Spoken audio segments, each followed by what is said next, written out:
All right, Cable, whenever you're ready.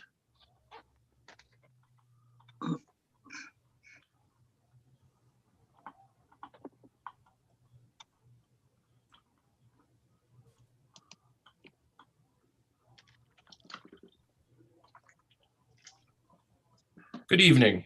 My name is Andrew Lapointe, a sitting member of the Cable Television Committee, publicly known as Dighton TV9. In partnership with this station, the Town of Dighton YouTube channel, and the Friends of the Dighton Public Library, we proudly present to you the 2021 Meet the Candidates Night. The following topics may be controversial and/or political in nature. The opinions expressed during the following program are strictly those of the participants and speaking members of the public and do not reflect the views of the Town of Dighton, Dighton TV9, its management, or directors. Thank you. All right, thank you very much, Andrew. Good evening, everyone. And I just want to take a moment to thank you for attending our annual Meet the Candidates Night here for 2021. Due to the COVID-19 pandemic that's facing our nation, this event is being held remotely via Zoom, and it's also being streamed live simultaneously on the Town of Dighton YouTube channel during the event. It will also be replayed on Channel 9 at a later date. For those of you that do not know me, my name is Zach Lapointe, and I am the chairperson for the Friends of the Dighton Public Library, who sponsor the event. The annual Dighton Town election is being held on Saturday, April 10th, 2021, from 7 a.m. to 5 p.m. at the Dighton Elementary School. The following individuals are on the ballot for the 2021 annual election. For Board of Selectmen, we have Jennifer Jackowski of 2414 County Street in Dighton. We have Leonard Hull Jr. of 760 Main Street, Dighton. For Town Moderator, we have Gary Scott Dingus of 1780 Smith Street in Dighton, who is a candidate for re-election. For the Dighton Rehoboth Regional School Committee, we have Glenn Jefferson of 270 Hillcrest Drive in Dighton, who's a candidate for re-election. And we also have Thomas O'Connor III, who is a candidate for re-election, who resides at 2664 Portland Road in Dighton. For Planning Board, we have Christopher E. Cunha of 380 Country Hill Drive. Please, I'm gonna adjust it. In North Dighton. For Library Trustee, we have Rujo, who lives at 1423 William Street in Dighton, Mass. Yeah, I do. Yeah, you want that. And we also have under Library Trustee, we have Ann Meitzen, who resides at 3091 Hunters Hill Drive in Dighton. For Sewer Commissioner, we have Tom Ferry, who's a candidate for re-election. He resides at 1070 William Street. For Dighton Housing Authority, we have Edward Olney, who is a candidate for re-election. He resides at 883 Prospect Street in North Dighton. For Parks and Recreation Commissioner, we have Kevin Smith of 1147 Center Street in Dighton. And for Tree Warden, again, we have Tom Ferry. Here's how this event is going to work tonight. Each candidate, after I finish going over the rules, will have 3 minutes to introduce themselves to the audience. In the audience tonight is one of our Friends members, Patricia Gales, who will be timing you and will inform me when your time is up. After all introductions, we will go to questions from the audience. Audience members, please put your questions in the chat box on Zoom, and I will be asking the questions tonight. Please be sure when you put your question in the chat box that you put your name and your address in the chat as well for the record, please. Once we get to the question stage, candidates will have 1 minute to answer questions from the audience, and during that time also, Pat will be timing you during the event. So thank you, everybody. Let's get started. So let's get started with introductions. First is Jennifer Jackowski. And I'm going to ask that everybody who's not speaking remain muted. Thanks, Zach. Can you hear me okay? Yes, we can. Excellent. Thank you so much for hosting this. I'm always grateful to the Friends of the Library for holding this event. It's a great way for folks in town to get to know who is on their ballot. My relationship formally with the town of Dighton started about a decade ago, but it really started much earlier than that. When I was a small child, maybe middle school age or so, my dad used to bring me over to what is now the Dighton Elementary School cafetorium because he played in a men's basketball league and he played games on that wooden floor. And I remember sitting there as the men thundered up and down the court playing basketball. Crossing that one-lane bridge was always very interesting, and waiting for our turn to go across. Then later in 2002, I started working for the Old Colony YMCA, doing the before and after school care program at Dighton Elementary School. So again, I got to experience the town and the townspeople, and really, really loved the town and the atmosphere. After that, if you fast forward to 2010, we had an apartment fire. We were living in Assonet, Massachusetts, and we lost much of what we had at the time. We were taken in by a wonderful family member who resides in Dighton, and it happened to be in the wintertime, and this town embraced us and gave my two small children a Christmas that year that otherwise they would not have had. You know, while we were living in Dighton under the care of a family member, we were able to take our first time homebuyers class. We were able to search for a house and ultimately settle in Dighton. And all of this is to tell you that I have a deep desire to pay forward the kindness and service this town has shown to me and my family. I was raised to love and respect my community, knowing that the most important work is done by volunteers who care about the community. They care enough to step up, give up time, and rise to the occasion, giving of their time and their talent. This was instilled so strongly in me that service is really my mission at heart. And especially to this town. I have been constantly searching since I moved here for different ways that I can serve this community. I started by serving on the Cultural Commission when I was asked to do so. I have served on the Friends of the Dighton Public Library. I have served as a Girl Scout volunteer. I have recently been serving with the Commission on Disabilities. And really, I would find any way that I can to serve this town. I'd be really happy to serve you folks in the upcoming years to be elected on April 10th. Thank you. Thank you very much, Jen. Next is Selectman candidate Leonard Hull. Good evening. My name is Leonard Hull, and I'm a candidate for the Board of Selectmen. My grandparents, Mary and Manuel Costa, moved here from Portugal at the beginning of the 20th century. Both of my parents were born in Dighton. My uncle Ray Costa served as DPW director. My brother Tim Costa served for nearly 2 decades on the fire department here. I purchased my home on Main Street in 1985. I like Dighton's country setting, and the town services provided by its employees are excellent. I also have a deep desire to serve, as reflected by my work with the St. Joseph St. Nicholas Church that I've been a part of since 1958, Friends of the Library, and as a member of the DR Regional School Committee. It is essential that communication improve within government and to its citizens here in Dighton. Online communication, although nice, is intimidating for some, especially for seniors. I'd like to help develop neighborhood action groups that would open better lines of communication between themselves and town officials. I would also like to develop stronger partnerships with neighboring towns such as Berkeley, Somerset, and Rehoboth. Diversity issues have polarized Dighton.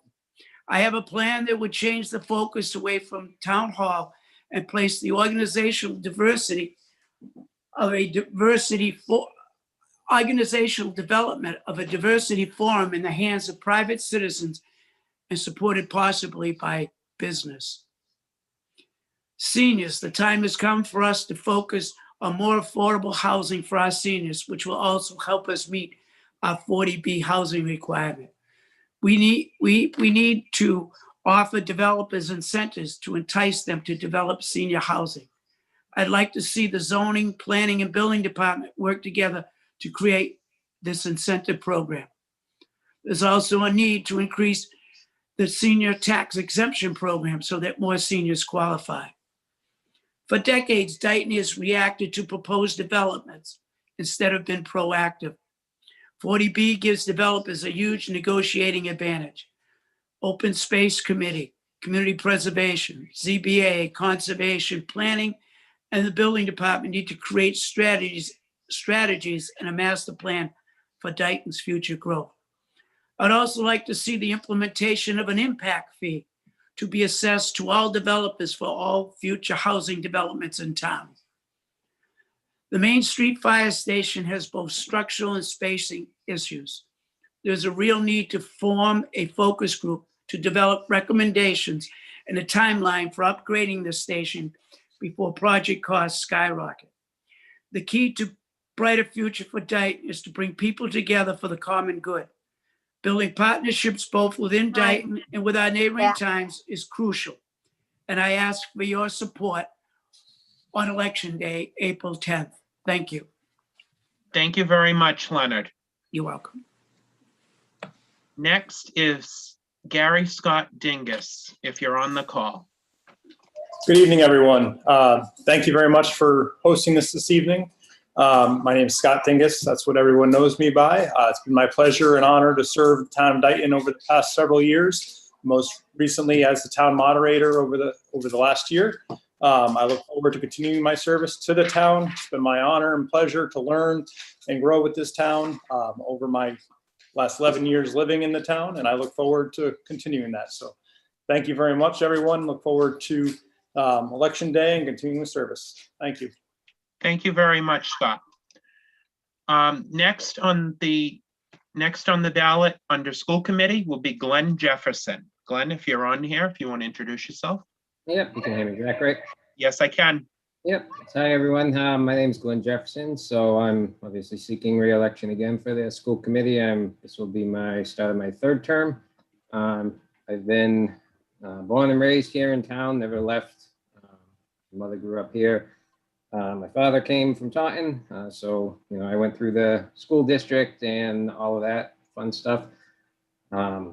Myself, I got involved serving the town back in around the 2013, 2014 timeframe with the school district. Once my kids became close to its school age and we started dealing with the budget assessment issues with the town of Rehoboth and Dighton, and there were quite a bit of controversy and things going on, which are still happening between the town of Dighton and Rehoboth. But I got on there, I attended school committees for about 2 years before seeking election when Sue Lorenz finished up, and with the primary reason of fighting and advocating for the budget and the town of Dighton, because there are a lot of history with Rehoboth and, threats of cuts and everything like that. So it's been a nonstop battle in the past few years, as we thought it was getting easier with an override a few years back. One other thing keeps coming up, and everyone's aware of the different issues with the state mandates and funding. And I don't want to get into all those details, but that's my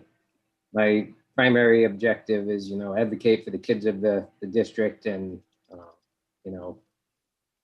advocate when we can for funding and different things. And, it is good, for both towns. You'll always hear me, saying support the kids, but also we got to try and figure out how we balance that with the taxes, because another thing people have probably heard me say in town is our taxes in this town are quite high compared to neighboring towns. And you look at what we get now compared to, previous years, even going to school, kids and students have to pay for all kinds of fees and everything. And when I went there, you didn't have to pay a dime for any supplies or sports or parking. But again, the costs of state mandates drive that. So look forward to continuing servicing everyone if reelected, and just wanted to say thanks. Thank you very much, Glenn. Next is Tom O'Connor. Good evening. Thank you very much for the opportunity and the invite tonight. I really appreciate it. As mentioned, my name is Tom O'Connor. I live at 2664 Cortland Road in Dighton. I moved here in 2012. My wife and I moved here with our 3 sons after living in Worcester for 11 years to get closer to my wife's family. When we moved here, my kids were in elementary school and kindergarten, and I was appointed to the school committee in 2018 after a seat was vacated. And I served for 6 months, about 6 months before I was elected to the position in 2019. At that point, my sons were in 4th grade, 8th grade, and a sophomore at the high school. So I'm aware of, some of the capacity issues, especially in the elementary school. My fourth grader at the time, now the sixth grader, was in one of the classrooms that was in the library and then moved into the modulars and those opened. So I'm very familiar with that process and, how all that took place. And I currently, my youngest is in sixth grade, and I have a sophomore and a senior about to graduate. So I've been in the committee for about 2.5 years. I currently serve as the chair of the committee, and I also serve on the policy and negotiating subcommittees, as well as the Joint Management and Labor Committee, JMLC, that has worked with the teachers union through COVID to make sure that we address any issues that come up as teachers are back in the building or bringing students into the buildings, and addressing those issues to mitigate any problems with staffing and making sure that the schools can provide the services they're supposed to provide. And I also serve as the school committee rep for Dighton on the Dighton Capital Outlay Committee. As I mentioned, I have my 3 boys in school, and I really wanted to. I've served the community or in some capacity my entire adult life since I was 18. I really wanted to be involved in town because, as and Glenn mentioned, as our taxes have risen, the assessment has risen, and it has drove our taxes up. I really wanted to advocate for the students of the district and try to help provide some of the things that the district is having trouble providing. Also, taking care of our buildings, addressing some of the capacity issues, opening good lines of communication between both towns, which we've had issues and they're ongoing. However, I believe the communication has gotten better over the last 1.5 to 2 years, but continue that move towards opening those lines of communication and ultimately making sure all the stakeholders involved, particularly with the budget, have a seat at the table when we start discussing things, and that ultimately the district is good stewards with the town's money, because we're a small town, especially in Dighton. We rely mostly on residents to pay the taxes and to foot the bill. So we really want to ensure that we try to be good stewards of taxpayers' money. So I really, moving forward, my main goal, as Glenn talked about, is similar to his in addressing the budget and making sure that we're good stewards, but also to talk about those capacity issues that I mentioned, specifically in the elementary school. We're 2 years into modulars that were designed for 3 to 5 years. So where do we go from here with those, and what do we do as we move forward? And then as the town grows, we're going to have more and more kids moving in, and we're going to have those issues, particularly in the elementary school and the middle school. The high school's got time. All right. Oh, okay. If you want to finish your thought, Tom, go ahead. Sure. I was just going to say the high school's got plenty of space. So, we really don't have a lot of space issues there. However, there are some outside issues at the high school that I think we're now at a point that we can start moving forward and taking care of some of those outside issues, tennis court, track, some of the fields outside, and really making the outside of the building look a lot nicer. Excellent. Thank you for the opportunity. I appreciate it. Thank you very much. Next is Christopher Cunha for Planning Board. Chris, if you're on here and want to introduce yourself to everybody, please feel free to do so.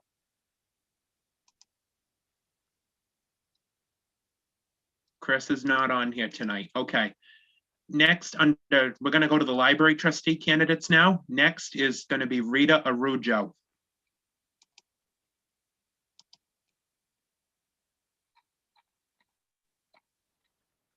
Rita, are you on here?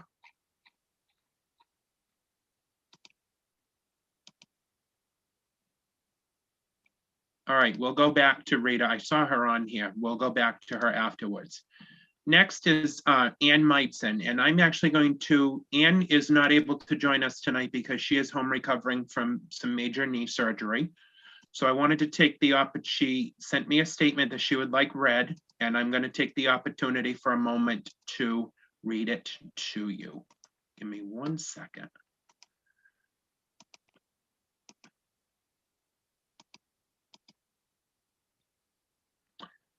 Okay. Whoops. Okay, forget that. Hey, Zach, Yes. it's Rita. Rita, go ahead and introduce yourself. Okay. My name is Rita Arujo. I've lived in Dighton for 74 years at 1423 William Street. And I taught 37 years, 1 year on the North Shore and 36 years at the Dorothy L. Beckwith Middle School. I have gone to the library since I was a child. I believe that the library is one of the greatest assets a town, city, or community can have. Our little library does so much for this town, and I would like to hope and keep the building going. And I think the library staff does an incredible job great people and many services to the town. Thank you very much, Rita. Next, I'm going to read Ann Meitzen's statement to everybody. As I had mentioned before, Rita was able to unmute herself. Ann is recovering from surgery and is not able to join us tonight. So that being said, my name is Ann Meitzen, and I'm running for Dighton Public Library trustee. Although I moved to Dighton from Connecticut only a few years ago, my heart has been here for over 14 years as my daughter and my family live here. I grew up in Texas and graduated from high school there. I have both a bachelor's and master's degree from Texas Christian University and a master's degree in social work from the University of Connecticut. My work has included teaching the basic education, GED prep in high school, and in the last 25 years, working with frail elders and those with disabilities as the social worker manager for a statewide care management agency. Ann was also an adjunct professor at Quinnipiac University in the Department of Social Work and participated in the development of a national care management certification. Ann has served on the boards of several organizations in Connecticut and was the chair of the legislative committee for the National Organization of Social Work. After moving to Dighton, I became very interested in our library and its history as a Carnegie Library. Ann has been an active member of the Friends of the Library and attends meetings regularly. She was also a member of the 2020 Strategic Planning Committee for the Dighton Public Library, and also, before COVID hit, ran several successful weekly knitting groups. Ann's interest in serving as a trustee grows out of the opportunities that I see our library able to provide in the future. Libraries are no longer just repositories of books. Our small but mighty library provides programming for children and adults, technology assistance, passport services, outreach to seniors, and homebound, in addition to wonderful online services paid independently by the library. Even before COVID, school libraries have no longer been able to provide the kinds of services they formerly did. Our library has filled in many of those gaps. Ann says she has the interest, time, energy, and enthusiasm for the library to serve as an active member of the Board of Trustees. She is motivated to work with new and existing partnerships in the selectmen to help develop a more robust library despite our existing size constraints. Even all before COVID restrictions are lifted, we need to begin to put in place the plans and goals of the library's strategic plan. Our library needs trustees that are interested not only in the library's policies, services, operations, but its development and future as a vital part of Dighton's infrastructure. And again, that's the speech from Ann Meitzen. Ann, if you're listening, we wish you speedy recovery from your surgery. Next is Kevin Smith for Parks and Recreation. Good evening, everyone. I'm Kevin Smith Jr. of 1147 Center Street. I moved to Dighton with my wife and my daughter Layla back in 2012. We chose to move to Dighton because of the opportunities that it gave our daughter as a special needs child to develop and grow. And we thought this was a good place to put down our roots and continue our family. We also have another daughter, Parker, who is 6, and Layla is 10. I recently became involved in a couple town committees, and now I am seeking election for Parks and Recreation. I'm currently a member of the Open Space Committee and also the Dighton Commission on Disability. I chose to get involved with both of those commissions because of my goals for the Parks Department. My main focus has always been to bring more inclusive opportunities to the playgrounds in town. It's extremely difficult as a parent to watch one of your children not be able to play with her sister or her friends because there aren't ample opportunities for kids with special needs.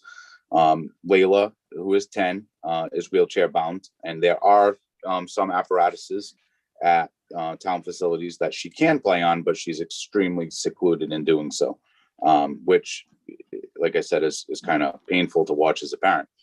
I feel like the current Parks Department has been absent in meeting the community needs, not just from ADA accessibility or inclusivity, but just in general. I want to engage more with the community and take on suggestions from members of the community of how we can improve the parks all around, not just the playgrounds, but whether it be collaborating with the Trails Committee, and like I said, with the Open Space Committee to give everyone an opportunity to really enjoy everything that this town has to offer. And that is all. Thank you. Thank you very much, Kevin. I did not see Tom Ferry on here or Ed Only on here. So we are going to skip over them for now. If they join later on and want to say a few words, we will allow them to do so. Let's move on to the question and answer period of our annual candidates night. Again, I want to remind everybody to please put any questions that you have for the candidates in the chat and make sure that you put your name and your address. Again, please put your name and address in the chat with your question for the record. And I'm going to get started. The first question comes from Dr. Brett Zagrafos, 411 Tremont Street.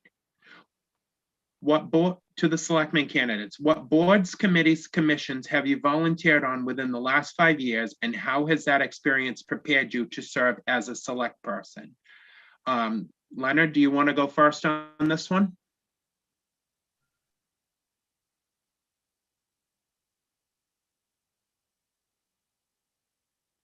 Leonard, are you there? Yeah, he's talking. Yes, to unmute. Hello. I got you, Leonard. Go ahead. Over the last 5 years, I dedicated my time to my wife, Jacqueline, who on March 18th, 2020, passed away from an illness. One of the reasons why I am running now and that I was away from service to the community was due to the time that I spent with her. Now I have the time to dedicate to the town. My service has been in diverse areas, some of which has been with this town as a member of the Board of Selectmen. I have also served on Parks and Recreation in Taunton. I have served on the Drug-Free Task Force in Taunton.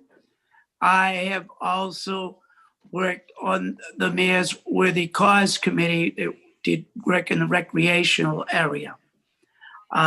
Much of my experience over the last 5 years has been more on the professional level, and it is through those that I bring some of the skill sets that I have that I'll need for this position.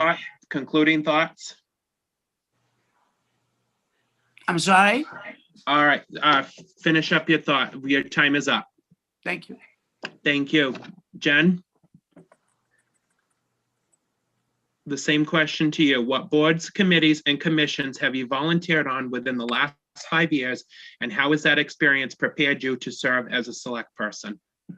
Sure. I've served on the Cultural Commission. I've served on the Dighton Rehoboth Special Education Parents Advisory Council, which I am continuing to serve as interim president. I have served on the DR Regionalization Study Committee.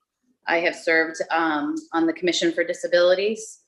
And I'm not sure if that's all of it, but these experiences have definitely provided me with the opportunity to get to know folks in town, to really hear and understand concerns of all of our citizens. I really think that from new folks moving in with young children to old folks who have lived here their whole lives, we need to make sure that we're paying attention to all of our citizens. We need to make sure that we are paying attention to cultural needs as well as our immediate needs of education and utilities. Thank you. Thank you, Jen. Next question is from Nelson DeMello of 938 Dightonwood Circle in Dighton, and these are questions for the Board of Selectmen candidates. What are your plans to address bringing in more commercial tax dollars in town? Jen, do you want to start with this one? Sure, thank you. I think one of the biggest ways that we can get more commercial tax dollars into town is by attracting new business. We can't attract new business until we have sewer expansion. I know that currently our Board of Selectmen are working with our town administrator on an over $700,000 Recovery Act grant that would potentially afford us the ability to expand sewer down 44 and also down 138. I think these projects in restoring our infrastructure will greatly help to attract businesses to our busiest roads in town. We do connect Taunton to Somerset and Taunton to Rehoboth. I really think that these two corridors are great opportunities for us to expand our businesses. And once we're able to bring them in, that definitely will help to expand our commercial tax base. Thank you very much. Leonard, you. the same question goes to you. What are your Yes. plans to address bringing in more commercial tax dollars to the town? First thing I'd like to do is to address the issue of sewer. The sewer expansion is expensive, over $1 million a mile.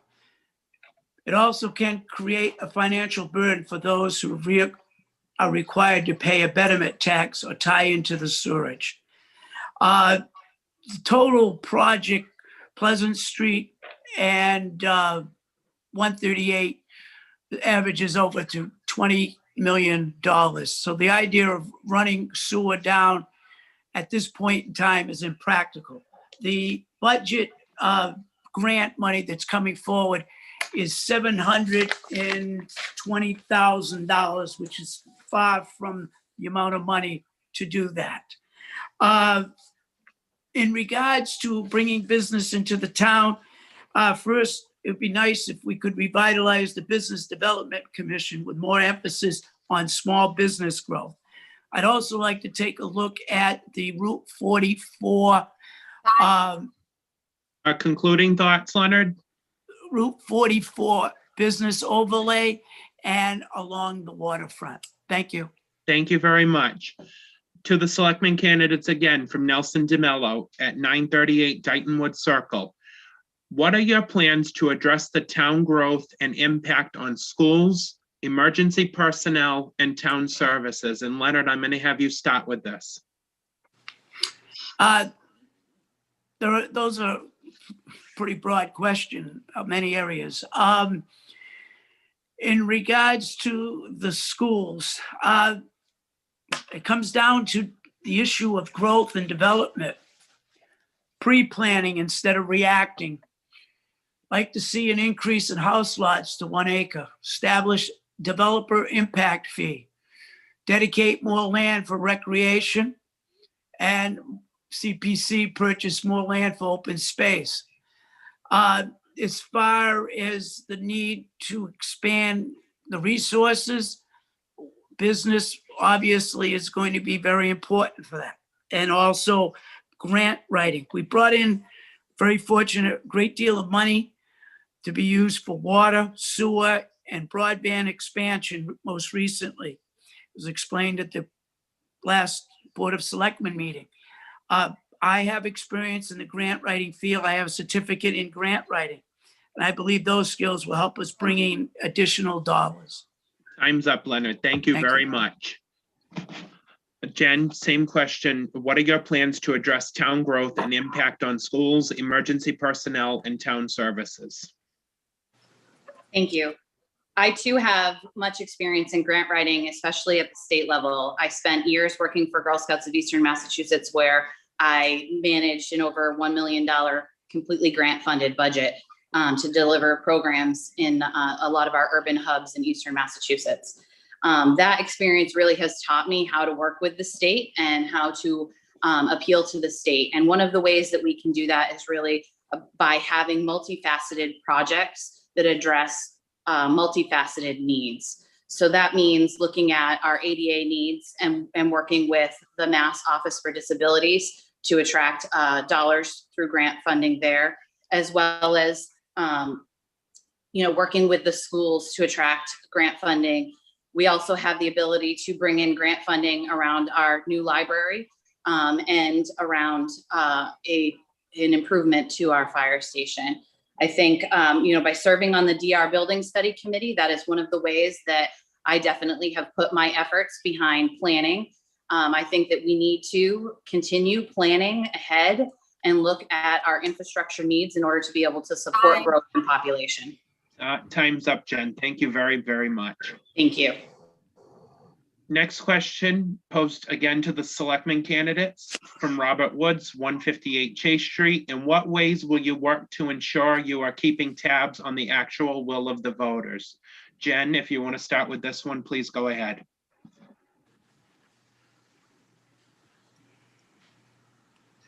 Thank you. I think this is a really important question. As someone who believes deeply in servant leadership, I feel that when you are elected to an office, it is your duty to serve the public to their best interests and to the voters. That being said, a lot of folks have asked me about my signs and why they say select board. They say select board because that is a ballot initiative that you will see a question on your ballot on April 10th. Over 85 communities in Massachusetts have already voted to change their board from Board of Selectmen to Select Board. I also support this effort, and as I said, that'll be on the ballot on April 10th. Should that initiative not pass, I would certainly continue to serve on the Board of Selectmen. And as I stood up and spoke at a town meeting where this was addressed, I always feel that it should be the will of the people. It should not have been decided at a town meeting where not everyone has the ability to attend for various reasons. So I will always make sure that we are listening to the townspeople, putting things forward on a ballot when needed. Thank you very much. Thank you. All right, Leah Quinn asks, Leah Quinn from 758 Council Oak Way asks, Dighton has lost many residents to the COVID. Yeah. Excuse me, I don't get a chance to answer that question? I'm sorry, Leonard. I thought you had already answered it. Go ahead. Thank you. Regarding reaching out to the people, one of the things that I had proposed or strongly encourage, and will do so by reaching out, doing the door-to-door, is the establishment of neighborhood community action groups. Some of the neighborhoods already have that as a result of tenement associations or neighborhood associations formed by the way their developers establish their communities. This guy's English is terrible. Please, Hello? excuse me. Please respect the speaker. Thank you. Leonard, you may finish.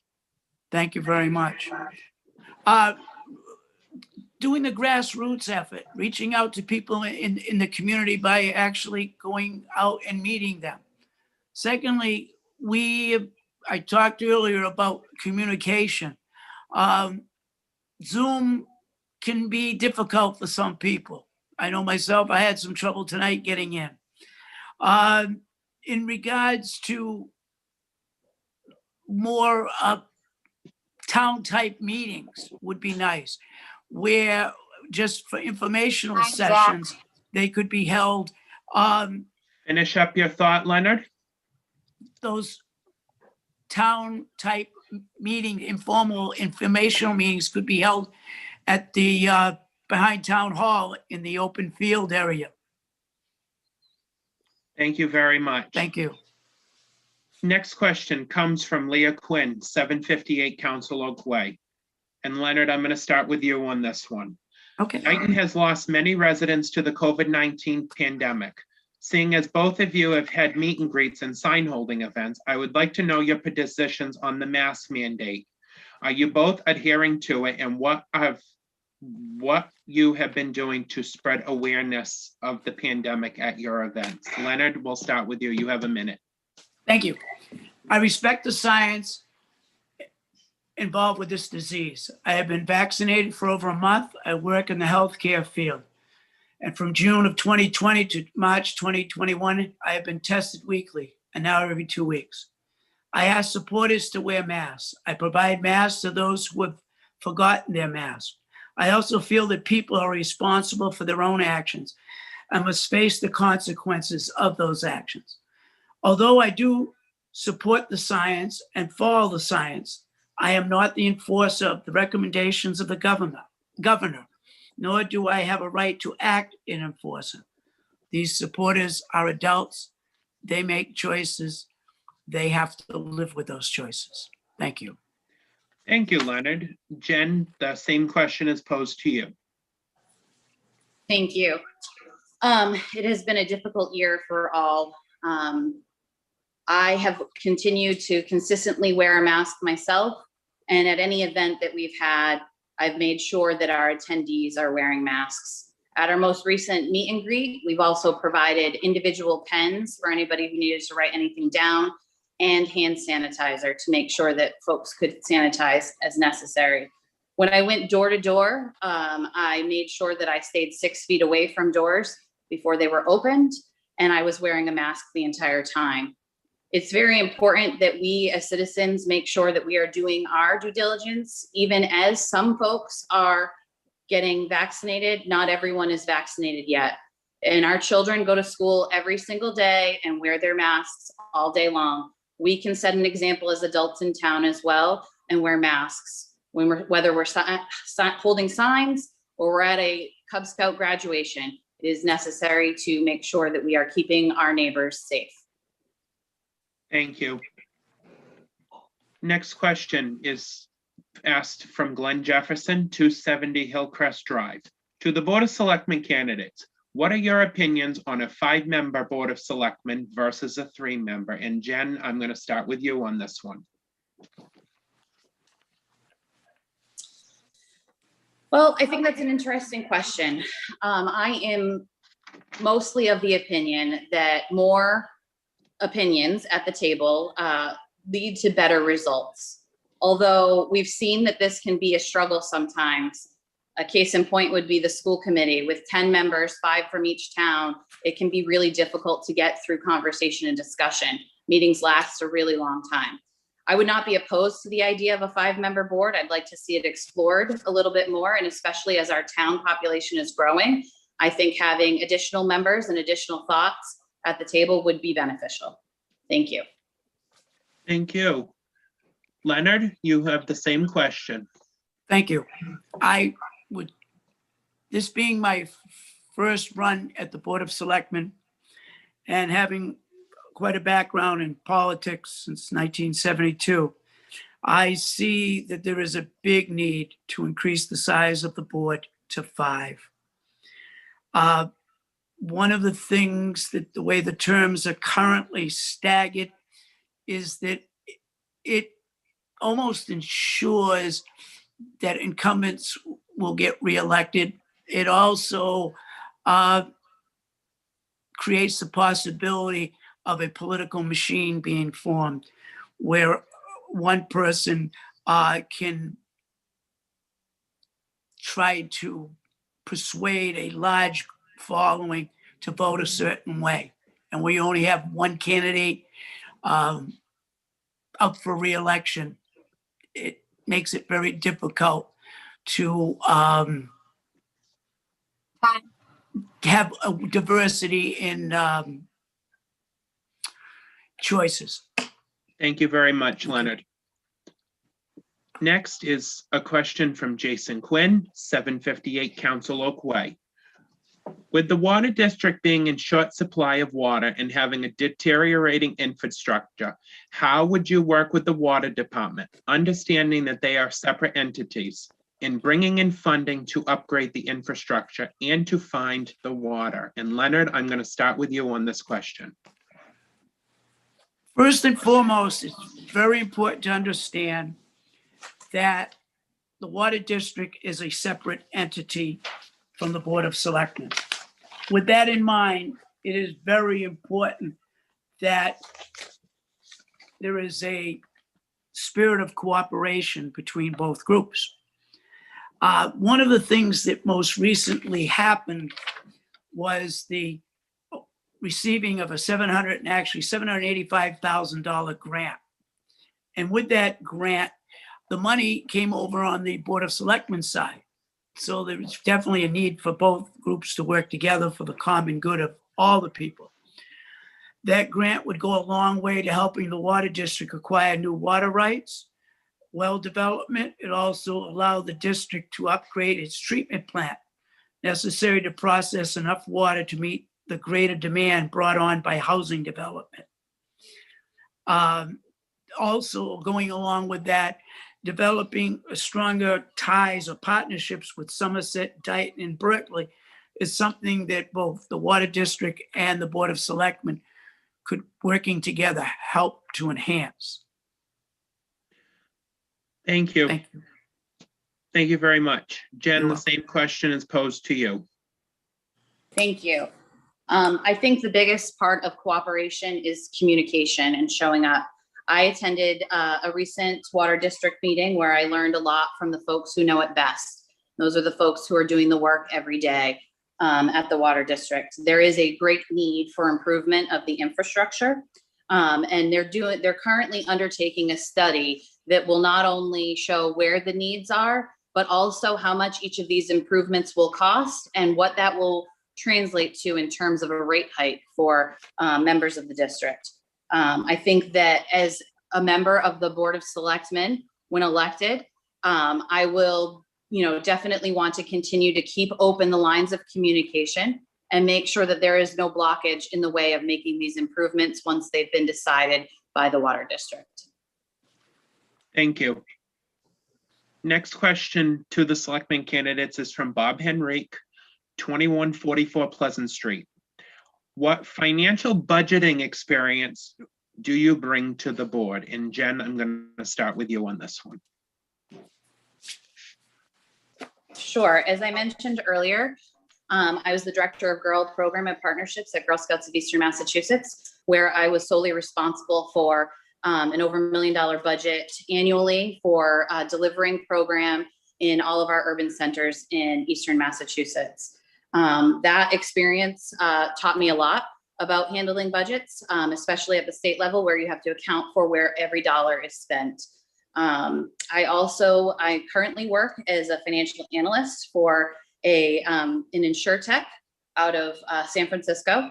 And in that role, I do have review of budgets and in preparation, helping to prepare information for our board at board meetings.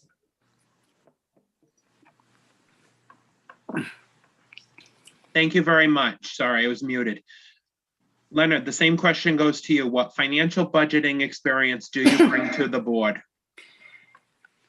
As a former member of the Dighton Rehoboth Regional School Committee, I was involved in the preparation of the budget with the other members of the school committee, as well as the superintendent of schools. In addition, I was involved in negotiations with the Board of Selectmen and the FinCom in the final numbers that were sent to town for vote on a budget. I was also a headmaster of a school, Northbrook Academy, which had a budget of about $250,000 that I was directly involved in fundraising, as well as preparing the budget and implementing that budget. I also was involved in a program through the Taunton Area School to Career, a summer program, which I was in charge of payroll, putting together the budget and raising funds for that program. Thank you, Leonard. Your time is up. Thank you. Next is John Ruffo of 1650 Wellington Street, and his question is directed at Mr. Hull. Please explain what you mean when you say diversity has polarized our town, and what type of issues will your proposed diversity forum address, and will it have any authority to act? It's not so much an issue of authority. It's an issue of people coming together for a common good. There have been many things that have happened that it's been more of a problem of how it was done other than what was intended. When we talk about the diversity forum, there are many groups who like to see certain groups represented, and there are many people in the town who disagree. What I'm proposing with the diversity forum is to recognize LGBTQ, but also let us not forget that there is another group that has been underrepresented in this town, and it's had some problems in this town, and that is the Native Americans. I live right near their sacred grounds. I've seen what has happened to those grounds. I have also If you could aware of finish what up, happened. Leonard, if you could with the finish up your sentence Hall. and then, The diversity forum would be something where the groups would be encouraged to come together to reach out to all groups of people, not just one particular group. thank you Thank you. very much. Jason Quinn of 758 Council Oak Way asks, again, this question is directed to Mr. Hall. You mentioned you would give incentives to developers for senior housing. What incentives are you proposing? And he has another question for Jen, but I'm going to allow Leonard to answer that question first. In regards to the incentives, one, maybe reducing permitting fees. Two, tax breaks for developers who live in the town who are willing to work with the town to develop housing. Those developers not only involve the developer itself, but also contractors, electricians, plumbers, and people that do the work on the landscape. Thank you. You're welcome. Jen, Jason's question for you is, how would you advocate for additional senior housing in this town? If the question is, how would I advocate for it in terms of getting it built? I think that we should really take a look at what we currently have for senior housing. I was over there last week delivering daffodils with Kevin Smith, and it was like taking a step back in time. So I would love to see if there could be an assessment done at Lincoln Village to see if any expansion could go there. I am also in favor of 55 plus housing developments with a 40B, as we do need to get to our 10% cap for 40B. Thank you very much. The next question is from Chad Ryan, 927 Dighton Wood Circle. For the Board of Selectmen candidates, please give specific examples of how you plan to make Dighton a more inclusive town with respect to diverse populations. And Jen, I will have you start with this question. Sure. So one of the things that I have had the privilege of doing over the last year is working on a diversity, equity, and inclusion initiative at my place of work. And I think that that is definitely something that's needed here in Dighton. We took a wonderful step in the right direction by forming the Human Rights Commission. They are doing some phenomenal work and having some great conversations. I think that we should have more inclusive events that support all different kinds of cultures. And really, we need to bring forward arenas where we can have tough conversations. There are some things that we need to work out and come to shared meaning as a people. And I think that we can do it because Dighton has a big heart and is willing to engage in those conversations.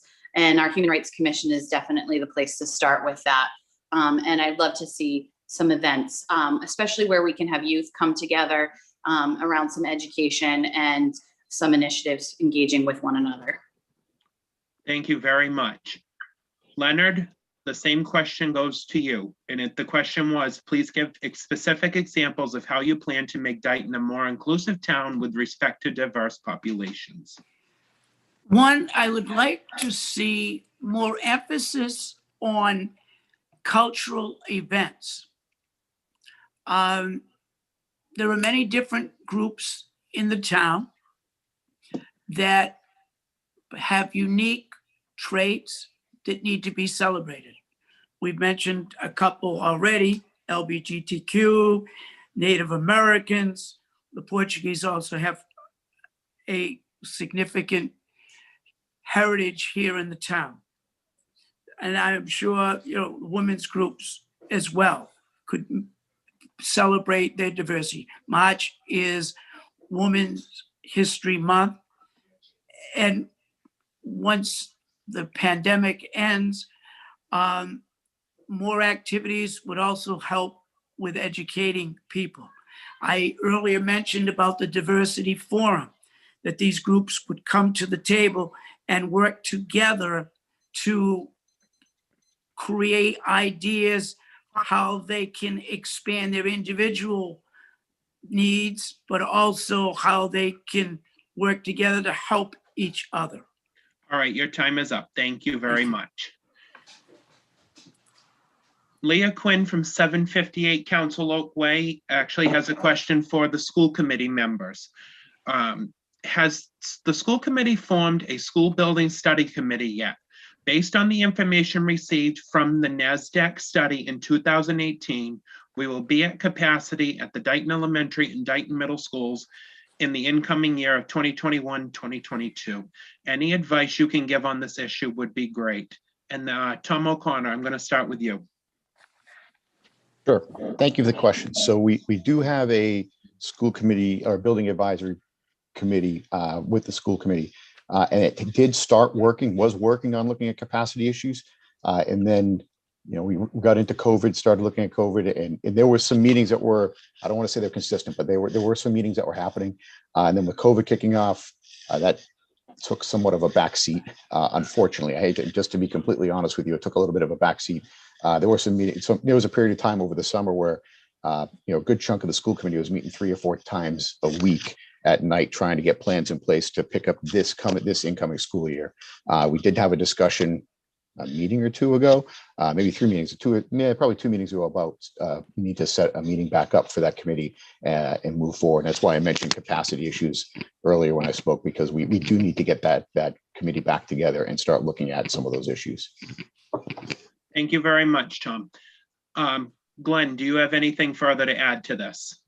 Yeah, so Tom pretty much summarized it up. The only thing I'd add, just so for everyone's awareness, and you've probably heard me mention it before, is that, technically the regional agreement, the way that it's written is the K-8 capacity issues are solely the problem of the member town. So the regional district, we can just go to Rehoboth and Dighton and say, hey, we're at capacity. You guys need to do something, because the K-8 campuses are only leased to the district versus the high school. We actually have to go out and bond and do it. So the challenge, and one thing to remember too, is the committee that Tom had alluded to that the district has members from both towns on it and some of the administration. But ultimately, when it comes time to building or doing anything in the town, it's really, goes back to the selectmen to drive, because we can go to the town and say, hey, we got 100 kids that are over capacity at the Dighton campus.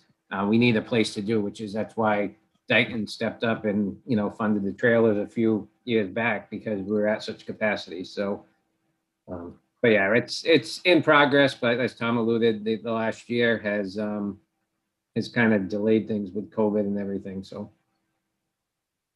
Thank you very much. The next question is from Kevin Smith Jr., 1147 Center Street.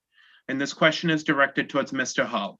Mr. Hull, please elaborate on your incentive program to promote building senior housing. I believe I answered that a minute ago, but okay. One, regarding senior housing, incentive program would include waiving permit fees, would include the possibility of tax breaks for local business owners who are involved in those projects. It would also involve reaching out to developers who can help market senior housing and attracting seniors into our community to those housing, whether it be assisted living programs or a private community that would encourage seniors in higher income brackets into the town. Thank you very much. You're welcome. The next question is from Joanne Racine from Main Street. Dighton Public Library, the building is inadequate to meet the needs of the townspeople. What are your thoughts on building a new library? If you are in favor of a new library, what do you plan to do to help make a new public library a reality in the near future? And Leonard, I will let you start. We talked about this issue back in the late 1990s when I was on the Friends of the Library and the school committee. And it becomes an issue of finances and unfortunately and priorities. And unfortunately, we take a look at what's going on over at the fire station. We take a look at the road that are going to be development roads of Forest Street area. It would be wonderful to have a library, a new library. It is attractive. However, public safety is a high priority. And we have needs, we have wants. It would be nice to have a new library, but some of the public safety issues and infrastructure issues, unfortunately at this time, need to take a priority. Thank you very much. Jen, the same question is posed to you. Thank you. I am definitely for building a new library. As I mentioned earlier, I have a child with special needs, and that building is inaccessible. I know that there's going to be some work done on the bathroom and a second means of egress, but that children's room is not accessible. We are lucky that we haven't seen a lawsuit from anyone yet about accessibility issues at that library. I do think that it is a need that the town has to improve our library. And I would definitely work on grant funding to make that a reality. I grew up in a town not too far from here in Lakeville. We had a very similar library.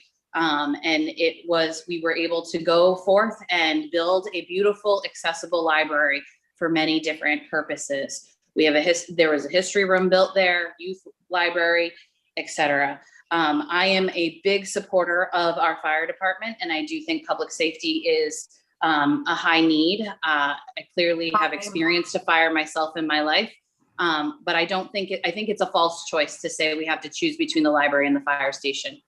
Thank you very much. Your time is up. Thank you. The next question comes from Ken Pacheco of 1860 Milk Street. And Ken writes, I would like to thank all candidates for running. My question is for the candidates for selectmen.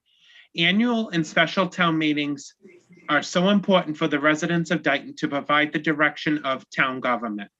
Mr. Hull, you have not attended any of these meetings for at least the last 5 years, where we voted for important things such as the new police station, 6 modulars for the Dighton Elementary School, and the sewer study. Is this an example of leadership that you will provide Dighton?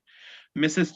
Jackowski, you have attended 4 of the 5 annual town meetings, and could you please also respond? But I would like to give Leonard a chance to respond first. Earlier this evening, I explained what had happened during that 5-year period. I am in a situation now where I have total dedication to serving the town. I'm one of those people who believes that family comes first. And during that period of my life, I had issues at home that I needed to take care of. That has changed, so my focus will be changing. Thank you. Thank you. Jen, if you could also respond to the same question. Sure. I think attending town meeting is extremely important. I recognize that there are barriers to participation. As a mother, it is difficult to get to town meeting. Usually my husband and I have to choose which of us is going to attend unless we invest in a babysitter for the night. Our children are not really welcome at town meeting. So when elected, I would work on a public-private partnership to ensure that there would be childcare available at all town meetings, so that we can help to break down some of those barriers. I think that, town meeting is the most direct form of democracy that we have still in this country. Standing up and being heard and being counted is what happens at town meeting. And I definitely think as a member of the select board, I would continue to find ways to make sure that folks could participate in town meeting. And if we have to get creative to do that, then we do that. I definitely think there is a need. Thank you so much. Next is a question from Glenn Jefferson of 270 Hillcrest Drive.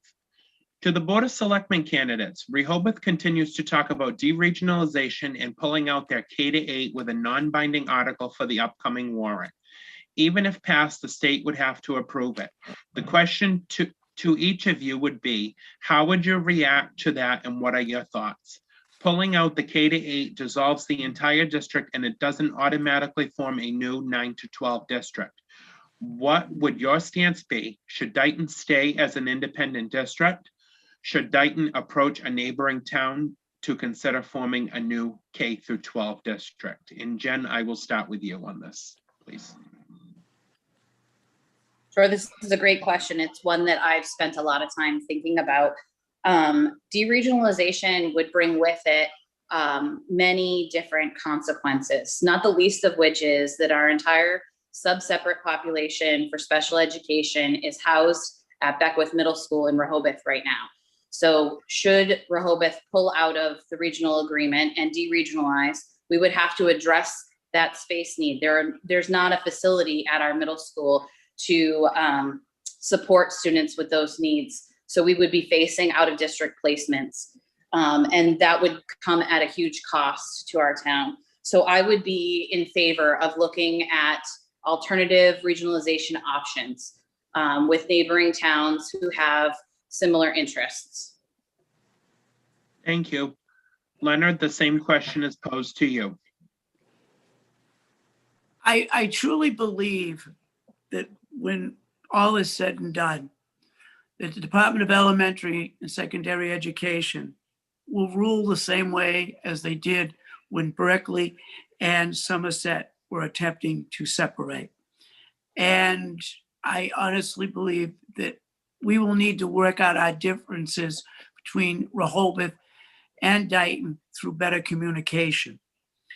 However, if it should come to pass that they do split, it would definitely be necessary to work with neighboring communities for a partnership. As Jen mentioned, the special ed needs at Beckwith would certainly be something that would be a major challenge for Dighton to handle with the current population, school population issues that they have. Thank you very much, Leonard. You're welcome. I appreciate it. The next question is from Rafa Delphin, 400 Lincoln Avenue. To the Board of Selectmen candidates, Dighton's history is being erased right before our eyes with the demolition of 2 historical houses within the last 2 years. Despite Dighton's rich history, there are only 3 recognized historical districts in town when there should be more. If elected selectmen, do you promise to help the Historical Commission in designating at least 3 more historic districts? And Leonard, I will start with you. I spent 30 years as a history teacher, so I think it's clear my love of history. And the history of Dighton has offshoots because some of the founders of Dighton originally lived in Taunton. that to me is, the answer is definitely, absolutely, that I would be in favor of that. We need to preserve the traditions and heritage that this town has. Thank you very much. You're welcome. Jen, same question goes to you. I am also very much in favor of keeping the historical character of our town. I think it's a shame that two houses came down. It was unfortunate, but it was a need that we had due to blockages. And I do wish to work with the Historical Commission to make sure that we can continue to preserve that history. And whether it's working on additional grant opportunities or fundraising or awareness campaigns, I definitely think that this is something that we can work together as a town to accomplish. Thank you so much. Next question is from Caroline Ventura, 1253 Smith Street, North Dighton, and this goes to the Board of Selectmen candidates. What will you do to keep our small town a small town? Caroline says she's a fourth generation resident and she finds the loss of land disturbing. Jen, I'll start with you. I would agree with that. I think it's a very difficult balance that we need to strike, right? One of the things that we're up against is that we have not yet hit that 10% cap or threshold for our 40B housing. So there is always the potentiality of additional development going in. That being said, I want us to, as a town, really come up with a plan for how to use that. At a recent open space meeting that I attended, I was able to hear the finalized open space plan that they had been working so hard on.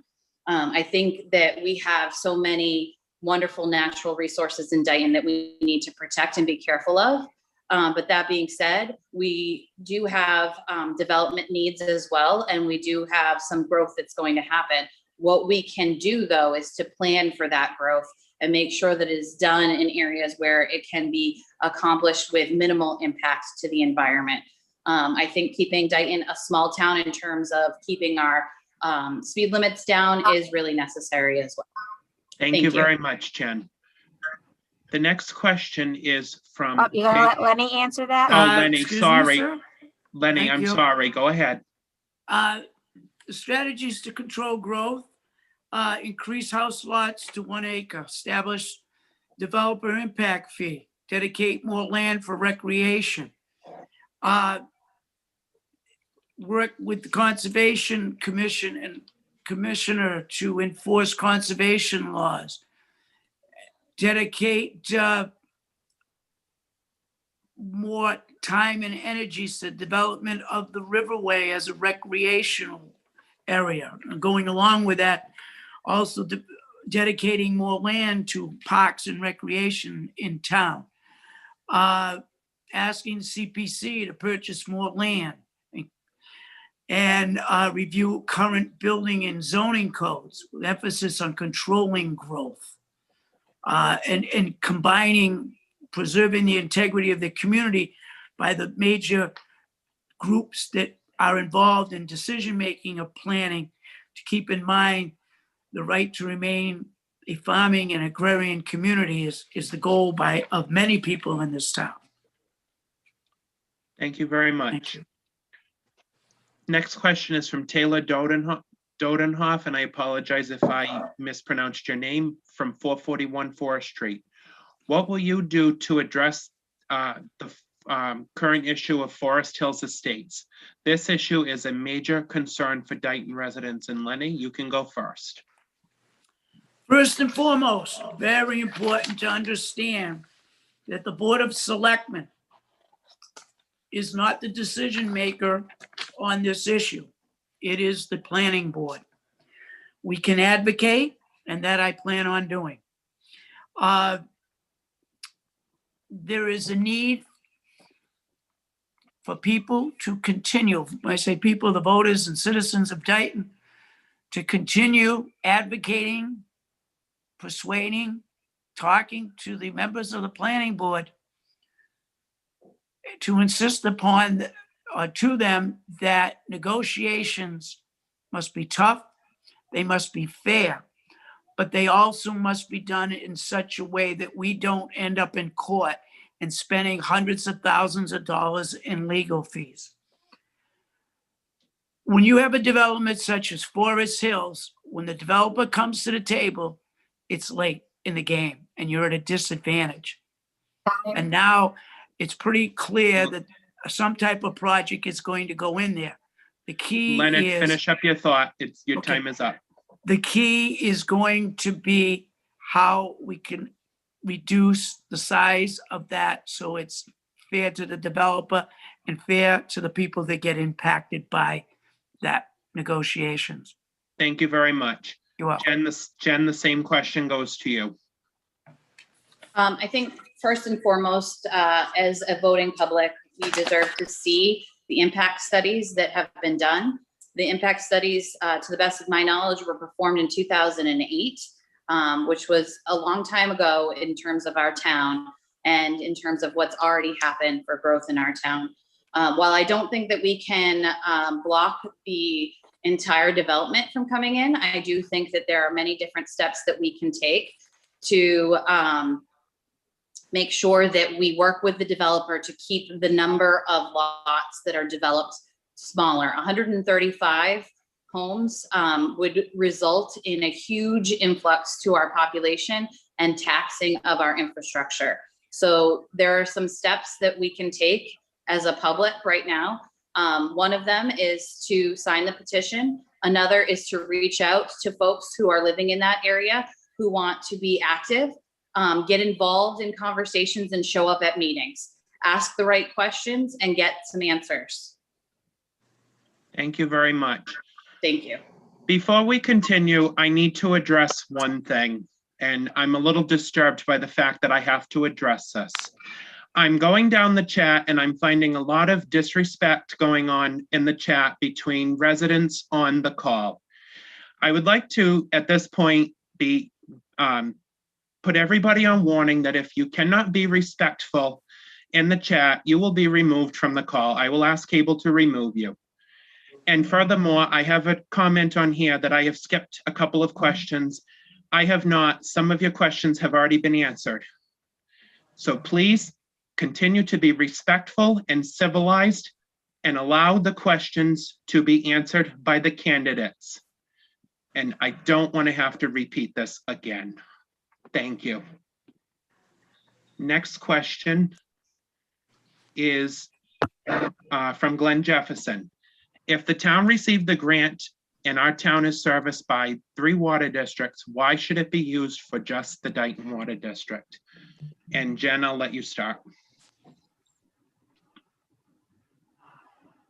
Well, I am not apprised of the grant that was awarded, so I would hesitate to comment on that. What I would do instead would be to engage both the Board of Selectmen and the Water District to find out more about this. Shame on you. Thanks, Jen. Zach, are you Thank there? you very Thank much. you. I am here. I'm sorry, Pat. I was muted. Thank you very much, Jen. Hello. Leonard, go ahead. Thank you. It is my understanding that that grant was awarded to the town. I am not clear of the particular terms of the agreement. Mike Mullen will be better at that, explaining the terms and how that would work. But certainly there are many needs in many sections of Dighton, whether it be North Dighton or South Dighton.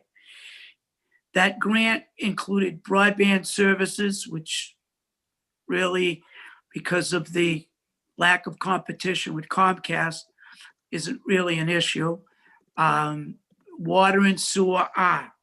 How that money will be allocated is certainly open for negotiations with the Board of Selectmen and the Water District. How the split will take place, I'm not sure of those terms. Thank you, Leonard. I appreciate it. Next question is from Melissa St. Laurent, 366 School Lane. To the selectmen, what are your thoughts on creating budgets from the bottom up and truly auditing each department's spending? And Leonard, go ahead and start on this one, please. There is a budget process in the town, and that budget process includes a great deal of scrutiny. And one of the groups that plays a major role in that scrutiny is FinCom, Finance Committee. Currently, each department is required to submit a budget. And after watching the last Board of Selectmen meeting and the special meeting, there were a couple that didn't turn in their budgets in a timely fashion. And accountability is more of a concern than the development of those budgets. When a department prepares a budget, there are meetings that are held within the department. That information is taken, and then for hearings are held before the Board of Selectmen and FinCom. So Okay, your time there is up. Thank you. scrutiny. You're welcome. The next question, I get Jen, to you're gonna answer the same question. Thank you. Melissa, thank you for your question. In terms of an answer, what I can tell you is that most of the budgets, as they go through the process, are looked at from the bottom up. So first, we're looking at what was spent in the current year and what the needs are for the upcoming year. So there is a fair amount of predicting that has to go in there. And when something happens like a pandemic, there is some pivoting that has to occur. But having experienced that process myself with the Commission of Disabilities this year, we're still in the middle of that process. I do think that there is a fair amount of scrutiny. There is a lot of communication that goes on, a lot of thoughtfulness. Folks are really trying to put some teeth behind what they're asking for in their budgets and really trying to be careful with that. Again, the process is always the department makes the ask, then the town administrator and the select board can make a recommendation, and then it goes to FinCom for their recommendation. But ultimately, the budget is approved by the citizens at town meeting. Thank you very much. The next question from Melissa St. Laurent is actually directed at Kevin Smith. But before I go there, I am going to bring up again the fact that the chat needs to remain civilized, and I am going to start removing people if they don't continue to be respectful. I have not skipped any questions. Your questions have either been answered or I have not gotten to them yet. I am going through the questions as they appear on my chat screen. So I apologize if I have not gotten to your question. We will get to your question. Please be patient. Thank you. The next question goes to Kevin Smith from Melissa St. Laurent again. Kevin, what will be your first playground you will work on to make it truly all-inclusive? Thank you for the question, Melissa. I think the forefront of new playground projects is going to be the North Dighton playground, only because it's been absent for 15 years, as everyone knows. And there was a plan put in place by the current Parks Department that myself, along with other members of the Commission on Disability, felt like it didn't check off all the boxes for being inclusive. It was accessible and it met requirements, but it wasn't inclusive. And actually myself and Jonathan Gale, the ADA coordinator for the town, have started a joint task force specifically for inclusive playgrounds, which will have public meetings. We've had one already and we're going to have one in the near future. Anything that we touch that has to do with a playground will be inclusive. We're not going to strive just to meet the minimum requirements. We're going to go above and beyond, because our focus is going to be that not all disabilities are visible, and we want to make sure that we include something for every child that may have a disability, and obviously for all the typical children as well. Thank you very much. The next question is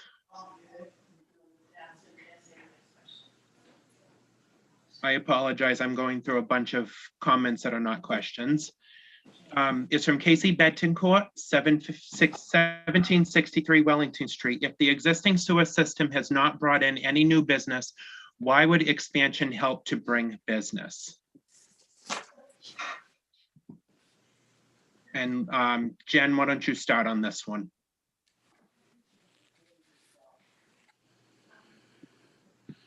I think just in terms of real estate and where the expansion would connect the sewer lines between Taunton and Somerset, and then also on 44, there would be new real estate available for businesses to move into, especially small businesses. It's really not something that you can invest in a septic system very easily. Right. And it's not something that you want to have to maintain over time. So being able to tie into an existing sewer system is a great attraction for business owners. And I think that expansion along 130 and 44 would absolutely open up new real estate for them.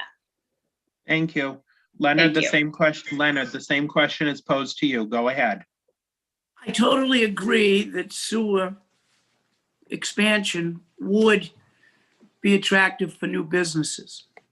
But I also would like to caution people that with mixed use, it also would attract more developments. And that can be a two-edged sword. More housing development, whereas, yes, it could bring in more business, but there are other factors that could influence business too, like the tax rate. So expanding sewer beside the cost is something that we're going to have to approach cautiously, and may want to take a look at rezoning some of those areas so that we can control development, housing development, which really we can't afford to do at this time. Thank you very much. You're welcome. The next question, I'm going to go back because I did skip the question, but I want to make sure his voice is heard. Joe Keane of 1939 Horton Street has asked the question, and I believe this was answered, but if you could please answer it again.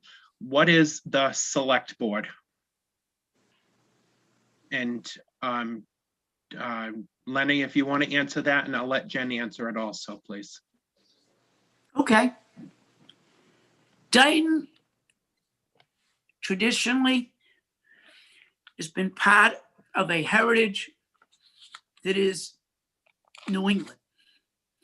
It is my understanding that the term select men is something that is a big part of the New England heritage and culture.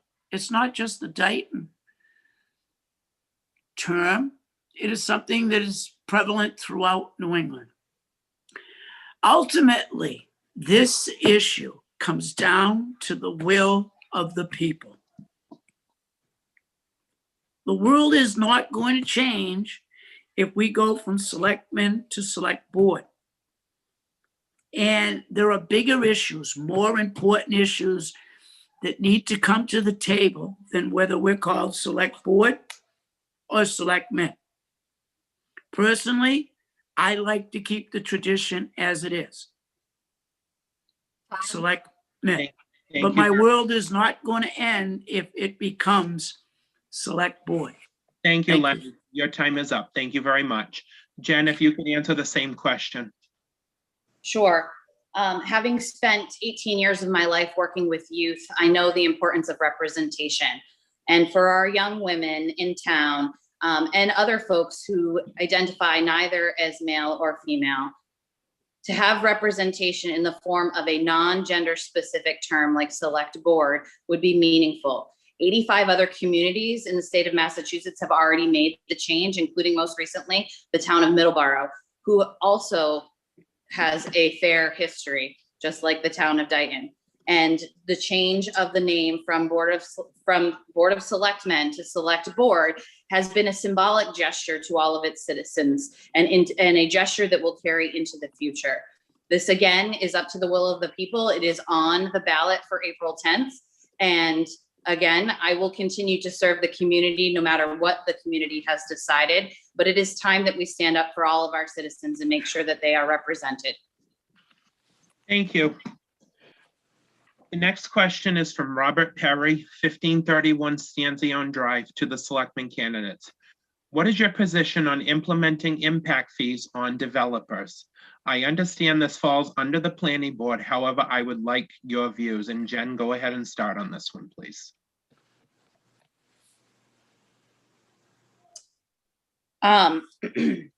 So can you just repeat the question for me? Is that view on the planning board? He says, what is your position on implementing impact fees on developers?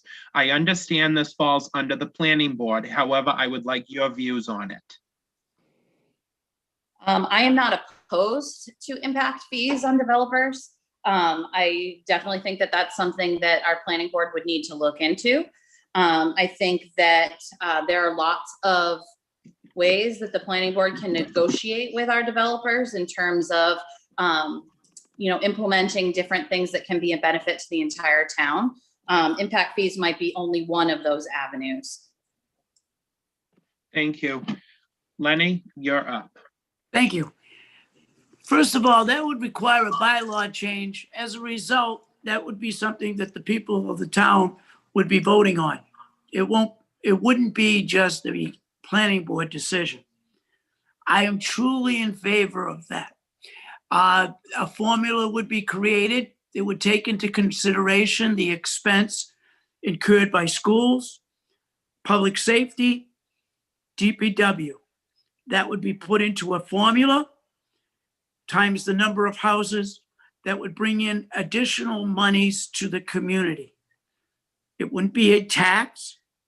It would help ease a burden for a community that is overdeveloped at this point in time.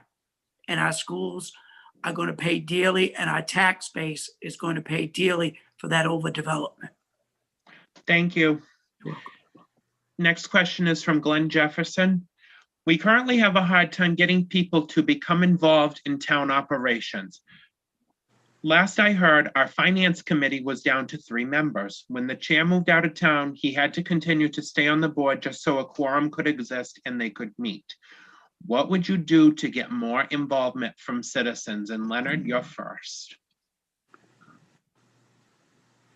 I really, truly believe that outreach is necessary.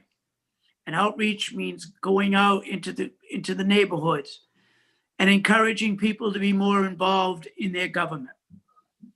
Those neighborhood action committees would help themselves and do things to better their neighborhoods, but also people could be empowered to become more involved in government and take a neighborhood leadership position and taking that a step further and becoming more involved politically as well. There's great potential in those neighborhood action groups. Communication in general needs to get better. A lot of people are uninformed and don't know about some of these committees. Example is the CPC. Many people don't know what the CPC does. Some people didn't know that the Human Rights Committee had just been formed. Many people don't go on the computer and go to the website to see what this town has to offer. It's nice, it's helpful, but there has to be other ways to inform the people as to what's going on in the town, and that will get people involved. Okay, thank you, Leonard. You're welcome. We appreciate it. Jen, same question. Thank you. I've mentioned earlier, and I'll mention again, civic engagement for our youth is really important. And what I mean about that is we have a robust curriculum where we teach American history and we teach American government, but really inviting youth to come and participate as part of their government is really demonstrable to how they will develop into future citizens. I myself had applied to be part of the finance committee and never heard back from anyone at the committee. I think that was a shame. I think that we definitely need to get more exposure. What is the time commitment what is required of you. With that transparency comes knowledge, so folks know what they might be able to commit to. I think, you know, one of the silver linings to the pandemic this year is the ability to participate remotely. It certainly has helped folks with disabilities and with childcare and elder care issues. Maybe this is one of the barriers to participation in town committees and boards. So we should definitely think about continuing that hybrid model of meetings so that folks can participate and lend their time and talent. Okay, thank you very, very much. Next question is from Casey Betancourt, 1763 Wellington Street. Why should Dighton punish developers for its poor future planning of the schools and water system? Jen, if you want to take this first, go ahead.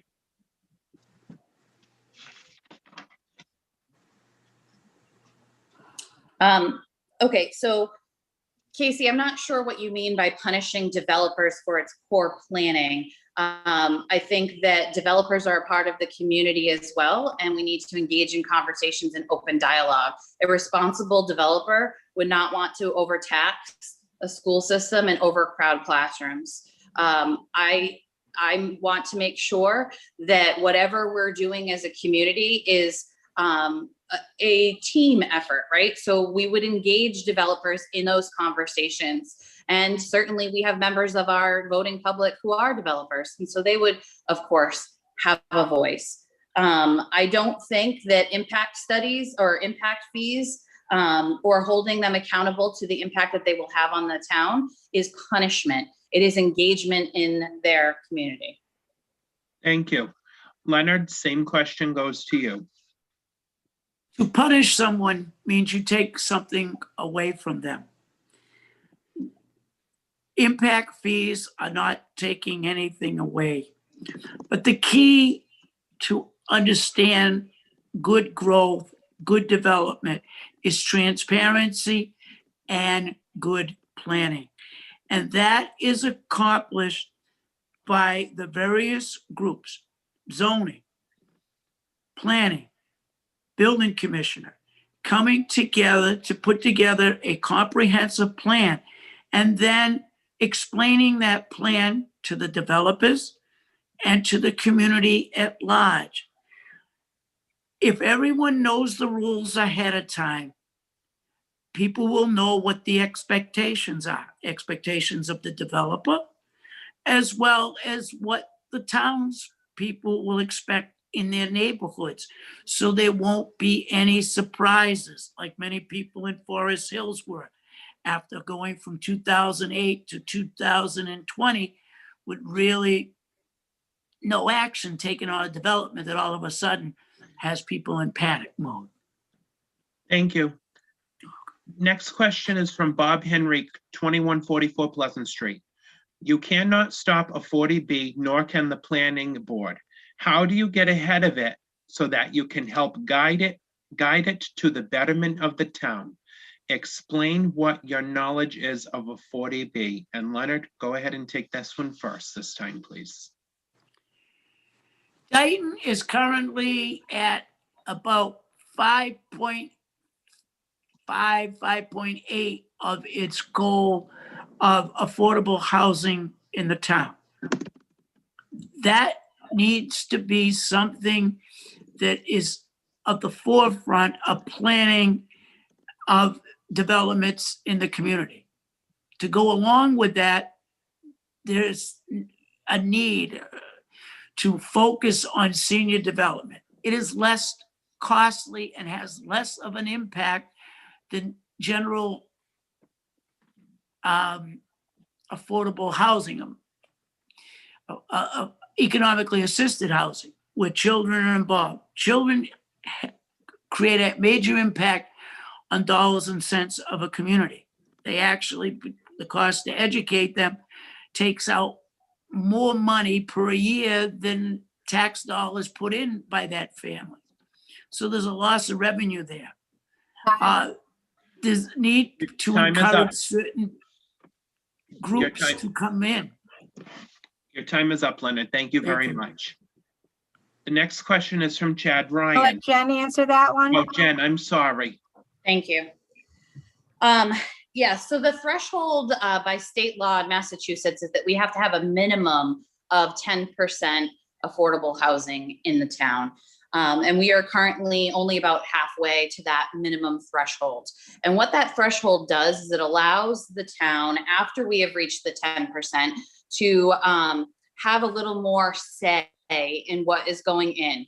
Right now, if a developer goes to the state and complains and says, we're going to make it a 40B, we have a lot less say and a lot less negotiation in those developments. So with that in mind, we need to do some forward planning. We need to think about how and where are we going to build in order to meet that 10% threshold, so that then we have more negotiating power in our court as a town. Thank you. Thank you. Next question is from Chad Ryan. During the pandemic, we have seen an increase in the use of Zoom and other technology to conduct town business, technology such as Zoom meetings. Is this something you would like to continue? Jen, take it away. I am a big fan of continuing to use Zoom and other technology to continue to expand engagement. I do think that a hybrid model of meeting would be wonderful. We've been able to do that successfully. Some of the benefits of using Zoom go far beyond remote participation.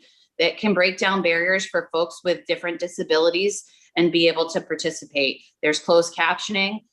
There's the ability to slow or speed up feed.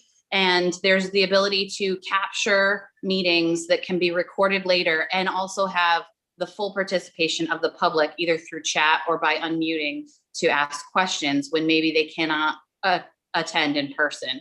So yes, I would definitely be a fan of continued use. I think that a hybrid model where we have in-person meetings, but also have a remote contingent is the most responsible way to move forward. Thank you. Leonard? We've learned a great deal about Zoom, and there's been a learning curve. And as we saw with the planning board meeting, there's been some growing pains, but it truly is important that we continue with it. Hybrid model is definitely the way to go, but also the idea of having additional informational hearings in public would be beneficial. Not meetings necessarily for decision-making, but to disseminate information and have give and take on issues such as development. Thank you. Thank you. Jack, can I comment on that? Very, very fast.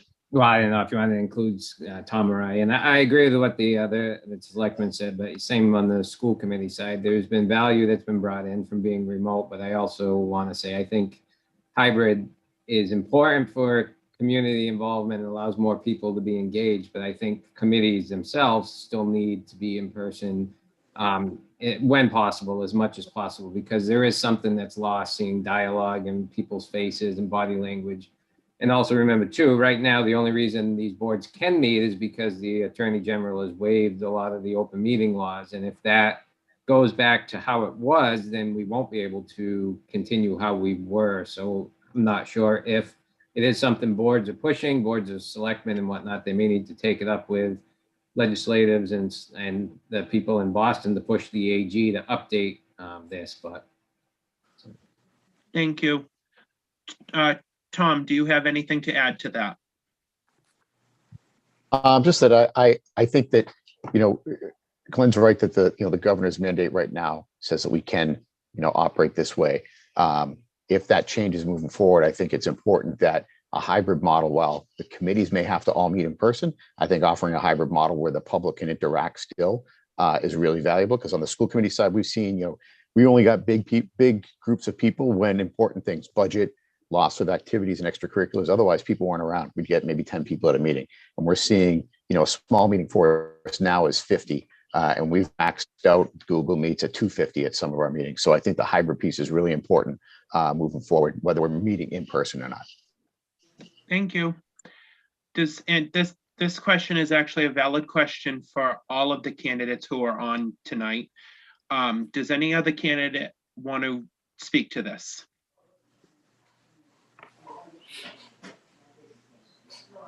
Okay. Moving on, the next question is from Michael Pereira of 319 Tremont Street. Jen, Selectman Zagrafos has been a very big supporter of you. With many townspeople disagreeing with his behavior, how can residents be sure that their voice will be heard when it seems like the board will be made up of just one view? Well, I'd have to say that that's a pretty insulting accusation if the board would be made up of one view if I were elected. I am a person of my own mind. I listen to facts and make decisions based off of that. I've never made a decision based off of what somebody else has decided is the best move. I have made it a point since I made the decision to run last June to make sure that I do my homework and listen and participate.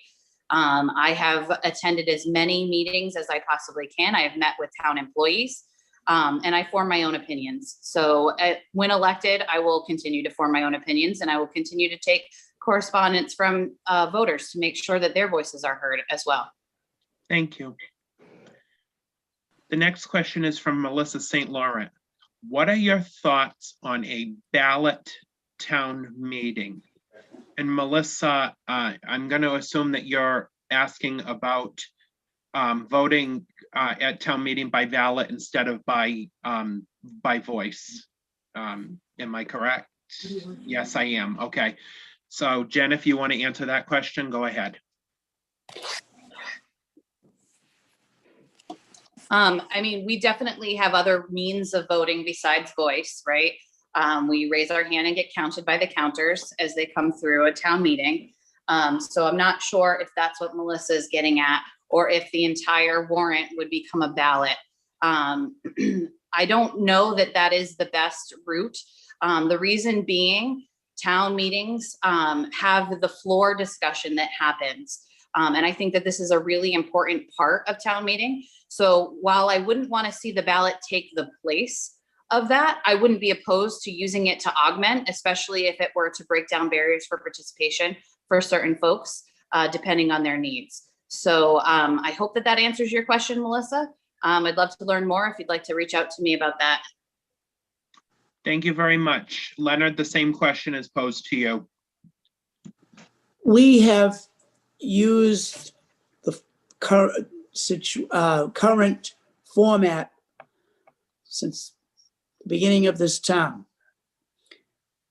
I question the need to change from a tradition point of view, but I also have concerns about, one, the expense of adding the ballot, and also maintaining the integrity of the vote. I truly understand the need to involve as many people in the process as possible.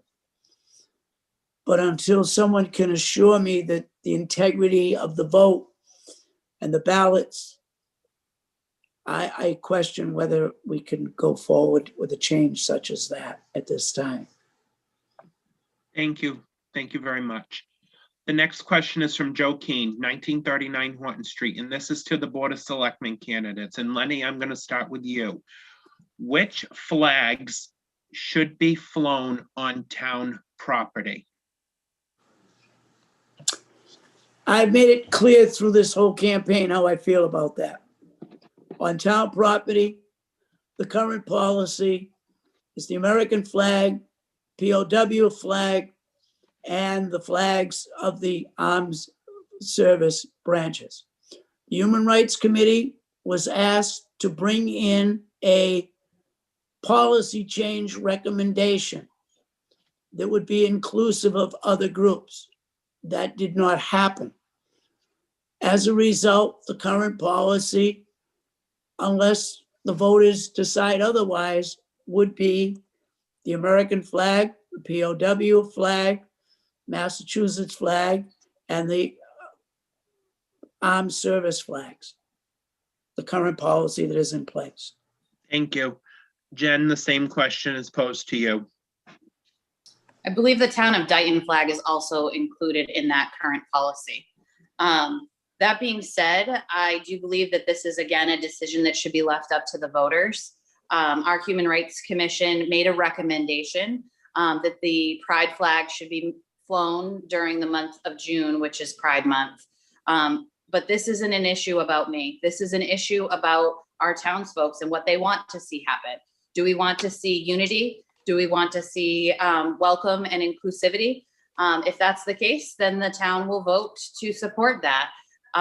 Do I think that any other flags should join the American flag, the POW flag in our veterans circle? No, I do not.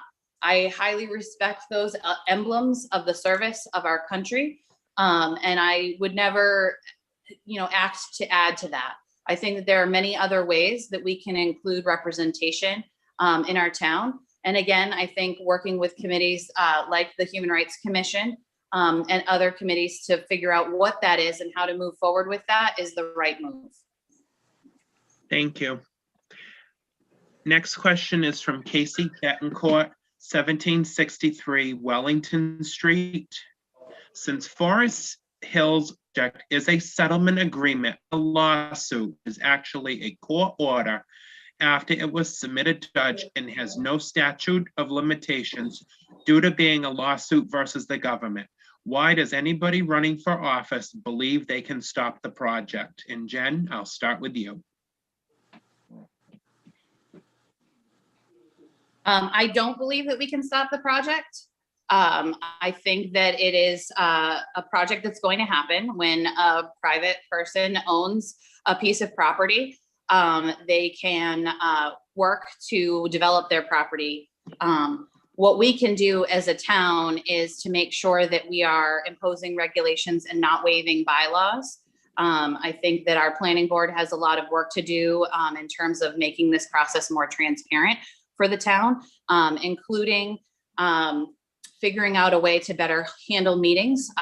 For instance, like this meeting is being handled tonight, where everyone is on Zoom and muted, but able to submit their questions in the chat. I would love to see a format like that in the future. Thank you. Leonard? As I said earlier this evening, this project will go in. The question is going to be what type of project is finally developed. That is something that the planning board, with input from its townspeople, will negotiate with the developer.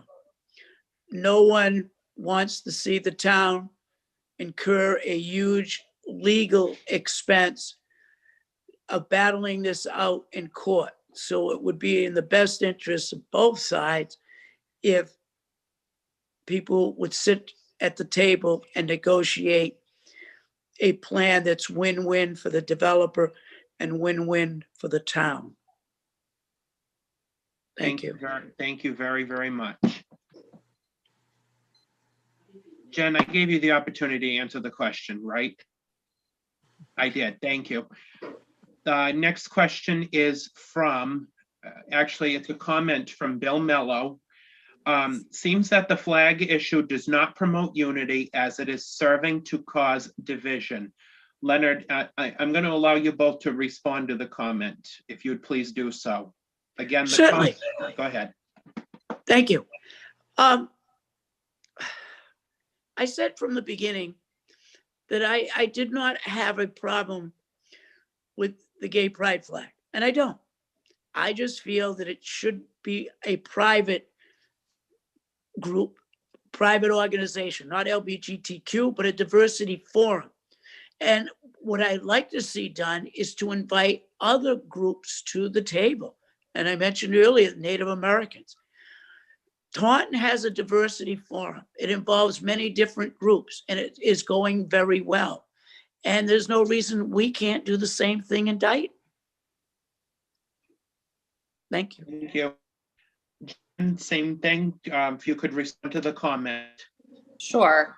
I would argue that our Human Rights Commission represents all human rights, and that would include our Native populations, our Black, populations, our LGBTQ populations, and other unidentified populations. I think that the flag issue might be a divisive one for some people, but I don't shy away from having discussions over difficult topics. I think that forming the Human Rights Commission was the right move that our select board made.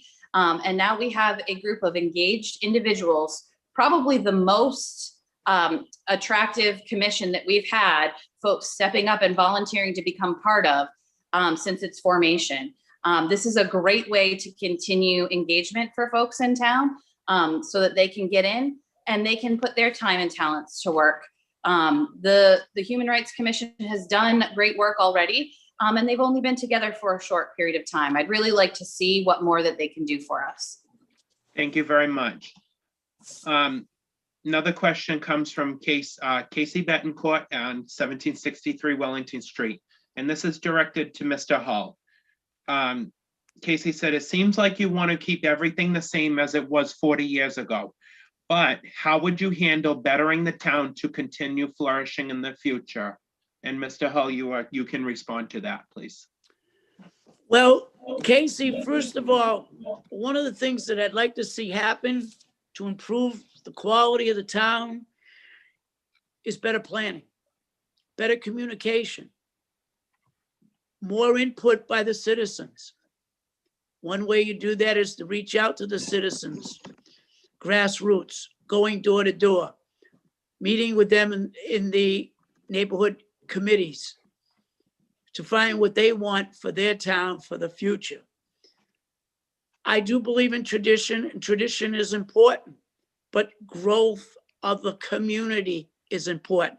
And when I say growth of a community, that doesn't mean adding more houses and bringing in more developers. Growth of a community means getting more people involved in the interaction to make the community a better place. Thank you. If you don't grow, you become stagnant. So to say that I believe that we should remain like we were 40 years ago, no. I'm just saying we need to plan it and we need to involve and bring more people to the table to plan for a better future for all people. Thank you, Leonard, for responding to that. You're welcome. The next question, and I'm only going to take three more questions that are in the chat, and then we're going to wrap up just because it's getting late. This question is from Robert Woods. What is your specific plan to clean up the blight and litter in town? And Lenny, you can go first on this one, please. Well, one of the things that I was a little disappointed, and I understand, was that Earth Day was canceled because of the pandemic. But I've noticed on several of the chat rooms that groups of individuals are going to be doing that. And I would hope in the future that we return to the Earth Day program that we had in Dighton. But I'd also like to see it expanded, involving the youth more in it, and also park and recreation. Because in Taunton, they have an incredible Earth Day program that includes many activities and includes many different departments, DPW, individuals, park and rec, schools. And they make it not only a day of cleanup, but also a day of festivities at the end after the cleanup. We can do some great things with this Earth Day cleanup. The other thing that can happen is people in the individual neighborhoods and around their homes can also help on a daily basis by cleaning up after themselves and some of the litter that may blow into their yards or in their neighborhoods. Okay, thank you very much, Leonard. Jen, the same question. Sure, it was a very windy day today. And earlier I went to my neighbors and picked up their recycling that had blown into the road. I definitely think that there are steps that we can take as a town to kind of help mitigate that when it happens on trash day, to make sure that we have appropriate receptacles so that we don't have trash blowing all over and into our waterways. I think Earth Day is a wonderful idea and program, but we don't have to wait till Earth Day to do it. I think that there can be incentives for for folks in town to get involved. Myself, with my children on Martin Luther King Day, we did a cleanup down Hart Street and onto Pleasant Street. I think if we sort of engage in a viral campaign to get folks motivated, where we're posting different pictures of where we cleaned up and how much we cleaned up, maybe start a contest. I think that this would be a wonderful way to get lots of different folks involved in cleaning up our town. And it's something that could happen at all different times of the year. It wouldn't have to just be on Earth Day. But I definitely think opening that conversation is a good one to have. Thank you. Thank you. And we have time for two more questions. Leah Quinn, 758 Council Oak Way asks, if this is directed to Mr. Hull. We have a Human Rights Committee already established in Dighton. How would your proposed diversity forum be different in reaching underrepresented groups in Dighton? And you have a minute. Go ahead. The Human Rights Committee is a governmentally appointed body that could or may be influenced by a political agenda. Not necessarily, maybe the case. A private group would allow individuals to join for a common purpose, diversity, not for political reasons. I really feel that this issue would be better served if it was less political and more focused on individuals and care for each other. Thank you. Thank you very much. You're welcome. The next, we have two more questions. This one comes from Jonathan Gale, 22 Waterford Circle. And Jonathan, I apologize. I did not see your email until just now. As we all know, this goes to Parks and Rec. As we all know, the chairperson of the Parks and Recreation Commission has not held any meetings for quite a while.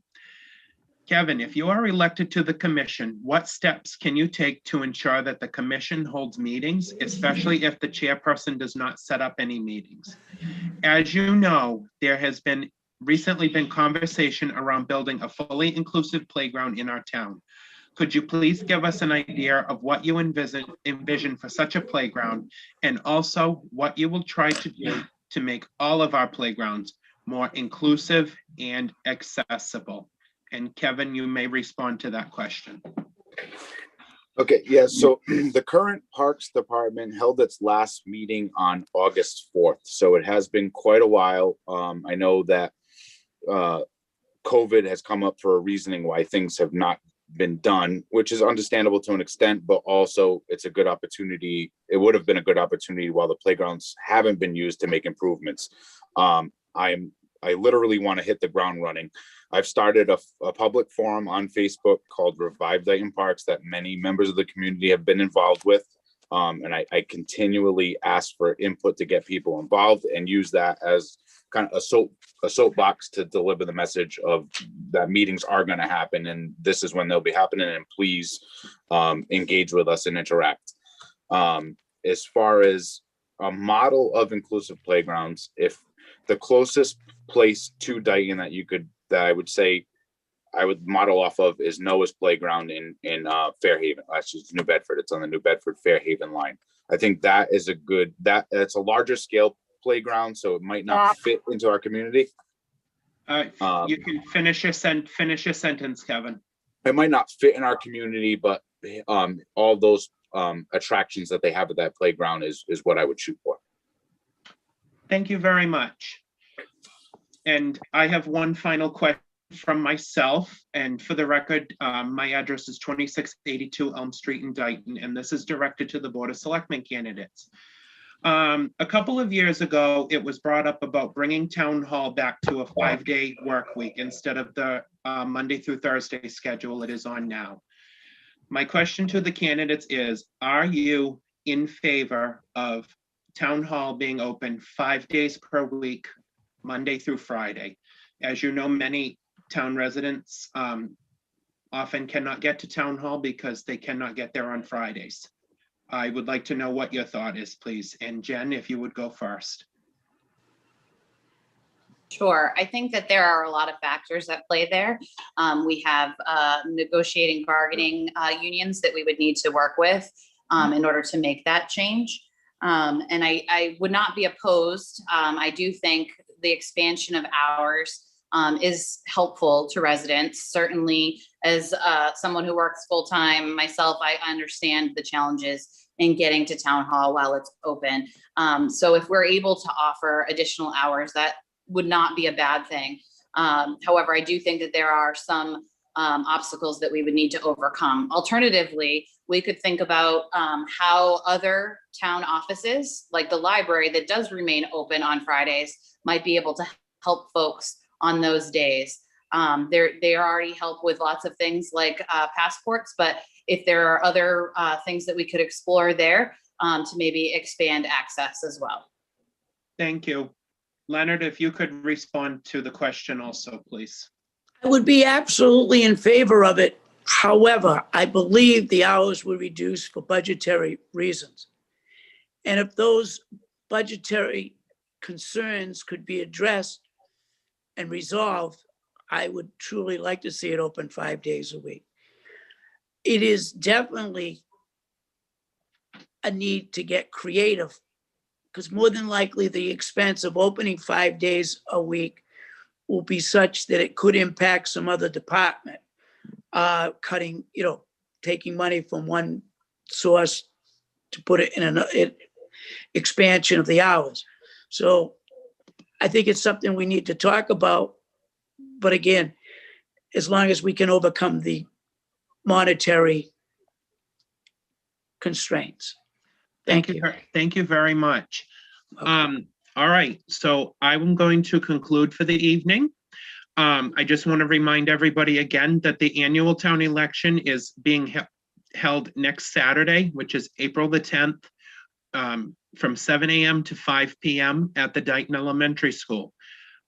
If you go in person, please wear a mask and remain distance from everybody.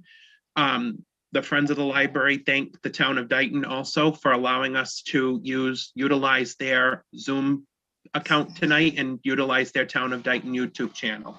And we also wish all of the candidates the best of luck in the upcoming race. Thank you. With that being said, have a wonderful night.